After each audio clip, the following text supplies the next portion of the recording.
Boa noite a todos. Um privilégio, mais uma vez, podermos nos reunir, mesmo que através das mídias, para refletirmos, conversarmos sobre aquilo que Deus tem feito em nossa vida, tentando entender os propósitos de Deus, né, na nossa caminhada. E sabemos que, apesar, né, das dificuldades que temos experimentado aí, nessa pandemia, né, o Senhor tem sido misericordioso, o Senhor tem cuidado de nós. Isso tem nos alimentado, né, isso tem feito com que o nosso espírito constantemente se encha de esperança, né, para que a caminhada continue.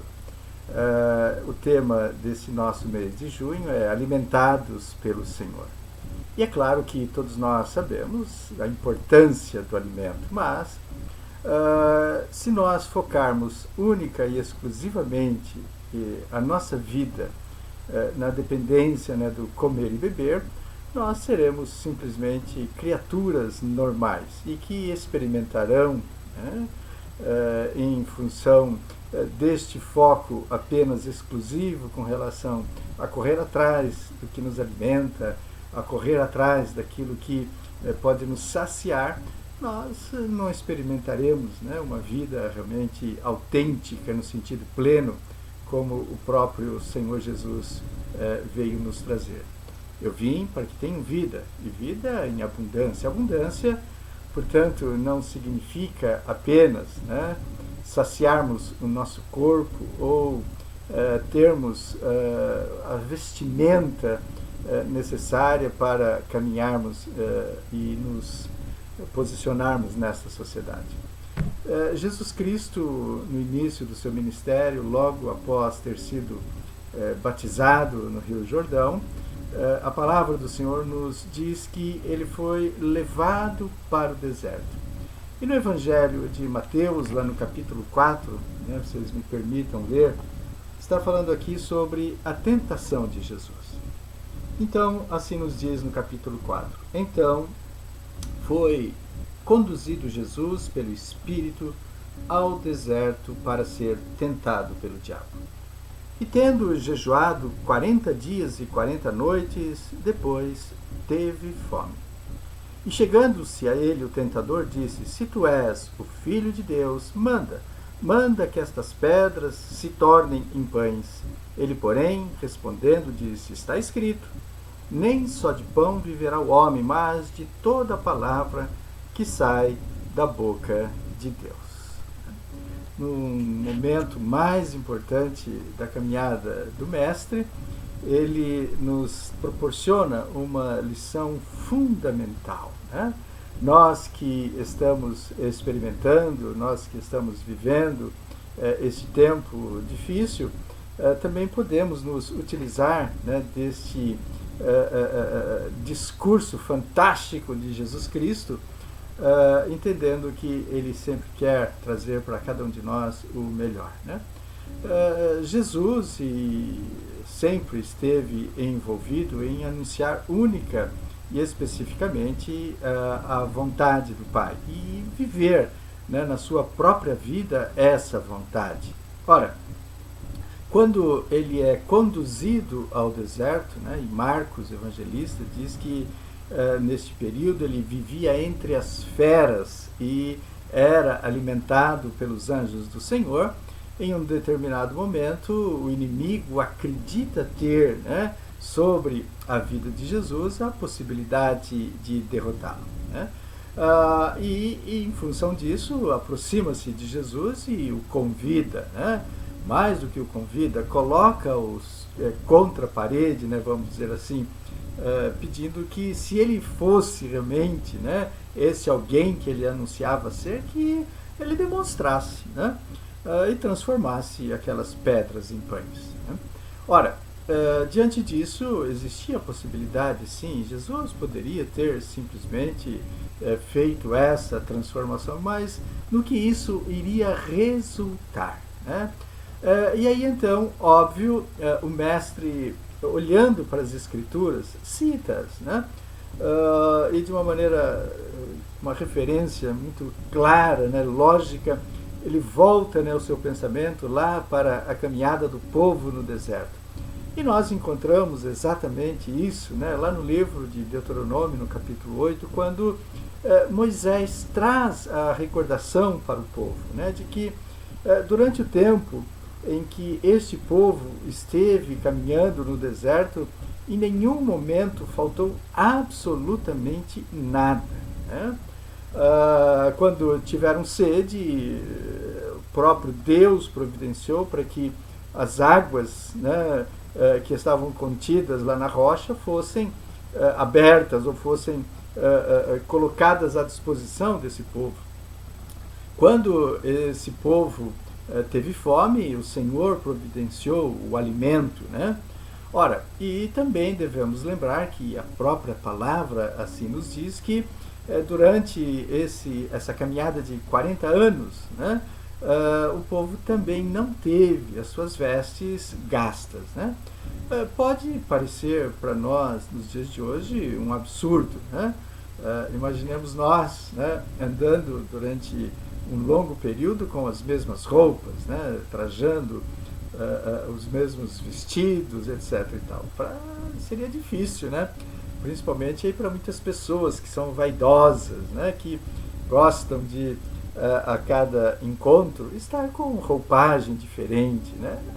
Não é errado isso, né? Claro que, mas aonde, né, está o grande ensinamento, né, do Mestre Jesus com relação à sua palavra? Se ele transformasse aquelas pedras em pães e se alimentasse, certamente teria saciado, né, a sua fome estomacal, né? E nada de excepcional iria acontecer, né? Mas ele novamente teria fome. E essa é, né, a grande orientação do Senhor Jesus Cristo. O diabo o estava tentando, né, muito mais, né, do que a fome estomacal. Ele estava sendo testado com relação ao poder, né? Poder esse que sempre esteve, vamos dizer assim, ao lado, né, na busca do ser humano. Quando o ser humano ele deixou de ser nômade, né, isso há 9, 10 mil anos atrás, e passou a ser sedentário e começou a construir, né, uma vida onde as cidades começaram a surgir, começaram a surgir também outras necessidades além daquelas que existiam, né, para os nômades, né, que era simplesmente a alimentação e a sobrevivência. Existia agora a necessidade de domínio, a necessidade de poder, a necessidade de controlar. E é exatamente, né, neste período que as religiões, né, humanas vão surgir, como resposta a um vazio que o ser humano tinha. Agora, além do estômago ter que ser saciado, né, também agora existia uma necessidade de respostas. Quais respostas o homem começou a ir atrás? Quem era ele? Né? Qual era o sentido real da sua existência? Né? Por que que ele estava colocado ali? Né? E a partir disso, então, alguns elementos são incorporados ao ser humano. A necessidade do poder, né, em suas várias ramificações. O poder político, o poder econômico, né, o poder de dominar os outros, de terem os outros à sua disposição. Né? E quando nós estudamos a história da humanidade, nós vamos ver que os seres humanos andavam atrás desse poder de uma forma absurda, né? O grande Júlio César, que não chegou a ser imperador, né, de Roma, mas ele foi um ditador, no auge das conquistas romanas, né, na República Romana, ele olhava para a sua vida e, apesar de já ter conquistado muito, ele se compara a Júlio César, ou melhor, ele se compara ao grande Alexandre, né, que havia sido o imperador do Império Macedônico. E ele olhava para ele inconformado, apesar de já ter conquistado praticamente todo mundo europeu, né, daquele período, ele olhava para Alexandre e dizia: eu me sinto ainda arrasado porque eu não conquistei aquilo que Alexandre conquistou. Ou seja, por que tanta sede de poder, né? Por que tanto desejo de domínio? Ora, isso faz parte, né, da essência do ser humano, que se distanciou, né, da realidade, que não olha mais para o outro, né, com misericórdia, que não olha mais para o outro como, e reconhecendo no outro o seu semelhante. E são essas coisas, né, que Jesus tenta trazer para a nossa existência. E nos dias de hoje também entendermos que isso é profundo, que isso é muito interessante. Todos nós, né, que aqui estamos, temos que acreditar que a alimentação é importante para cada um de nós. Ninguém, absolutamente ninguém, vive sem o alimento. Mas aí aqui está, né, a grande indagação que nós precisamos fazer. A nossa vida só tem se baseado nestas coisas, em trabalharmos para conquistar esses elementos naturais? Ora, se for isso, nós estamos deixando, como cristãos que somos, né, de entendermos que a nossa dependência, ela não pode estar somente colocada em cima deste elemento, né, que é o trabalho, né? Ou seja, corrermos para satisfazer, né, o nosso a nossa alma humana, né? Em decorrência disso, se o inimigo que tentou Jesus, hoje ele assume, né, uma outra característica, que é o marketing, que diz que cada um de nós, né, está, vamos dizer assim, não adequado para sermos felizes. E, em função disso, impõe a cada um de nós, né, o consumismo. Precisamos consumir, né? Se você é realmente alguém importante, compre isso. Se você tem poder, adquira aquilo, né? Se você é alguém de importância, né, seja diferente, né? Ou seja, também temos sido tentados nesse sentido, se não da mesma forma como o mestre, é claro, nem podemos fazer essa comparação também, né? Existe dentro de cada um de nós essa possibilidade, né? E quais são, então, as necessidades que nós possuímos? Se nós formos nutrir somente, né, a nossa essência humana, nós vamos viver em função de corrermos atrás do alimento, atrás de uma casa melhor, atrás de um carro. Mas podemos estar nos esquecendo, né, da nossa essência espiritual, este algo que também precisa ser preenchido, porque senão a vida, ela terá contornos apenas superficiais, ela será uma vida banal. Não adianta, né, nós temos uma boa educação familiar, uma boa educação escolar, né? Não adianta corrermos atrás de diplomas, termos uma boa conta, né, bancária, porque quando olhamos também aí para o noticiário, percebemos que os ricos também têm problemas, né? Que os grandes doutores, né, os mestres, né, com suas quantidades enormes de diploma, também têm dificuldade, né? E muitas vezes trazem, né, para a sua existência coisas terríveis, até mesmo eliminando a sua existência física, né? Temos que nos lembrar, portanto, que a vida, ela é muito mais do que simples alimento. Mas como é possível, então, nós entendermos isso? Como é possível nós olharmos para esse experimento de Jesus, trazermos para a nossa realidade humana?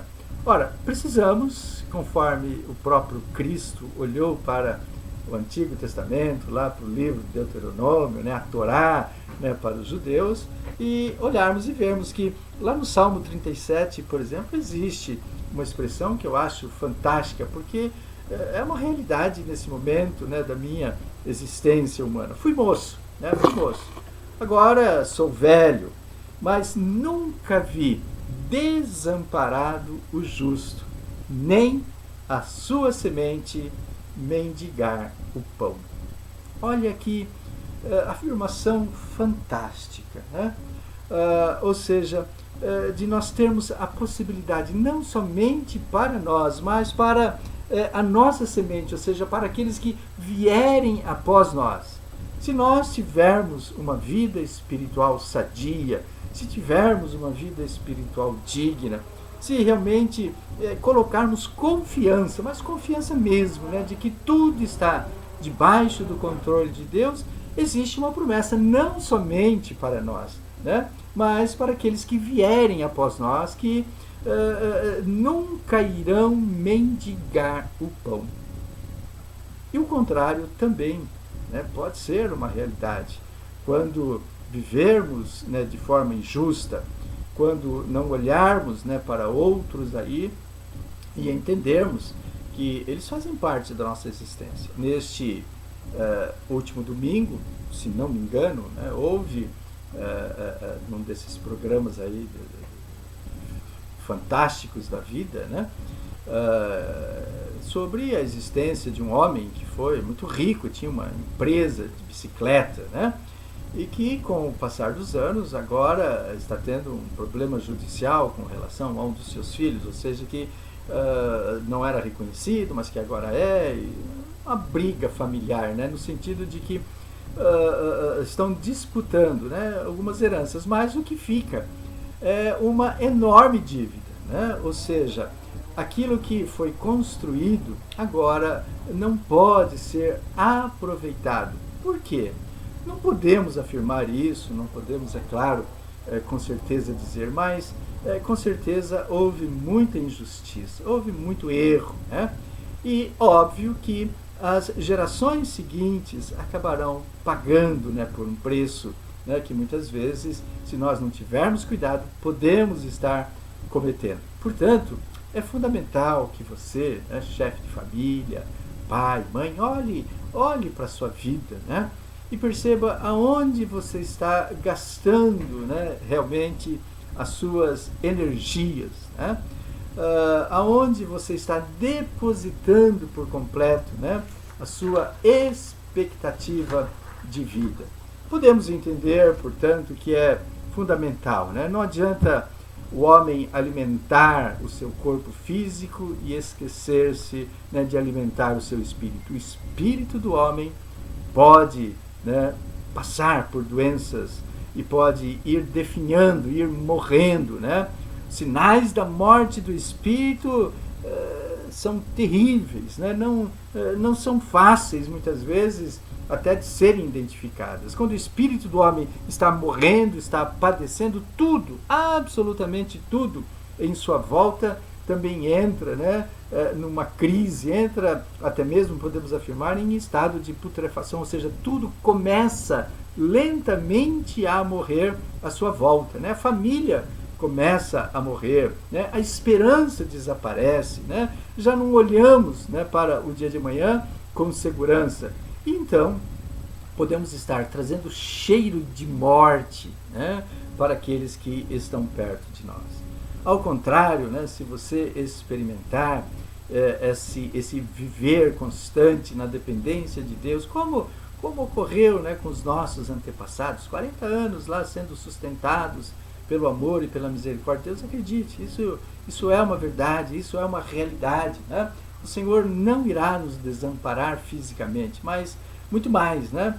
Nós também poderemos ser alimentados pelo Senhor, se quisermos, né? Jeremias diz que se quisermos, né, comeremos do melhor do mel, se quisermos, ou seja, é uma opção nossa, vivermos uma vida espiritual alimentadas pela palavra, alimentadas pela esperança, ou então, né, irmos fenecendo, irmos morrendo pouco a pouco. Não deixe que esta crise, não deixe que este tempo realmente te conduza, né, para o deserto, onde você pode estar perdendo realmente a essência da vida. Haja como Jesus. Quando vier a tentação, diga, nem só de pão vive o homem, mas de toda a palavra que procede da boca de Deus. Alimentemo-nos do Senhor, alimentemos de esperança, alimentemo-nos de paz. Tudo está no controle do nosso Deus. Em nome de Jesus, que a graça, que a misericórdia, que o amor do Senhor repouse sobre tua vida e restaure a tua confiança hoje e sempre. Amém. Uma boa noite a todos vocês.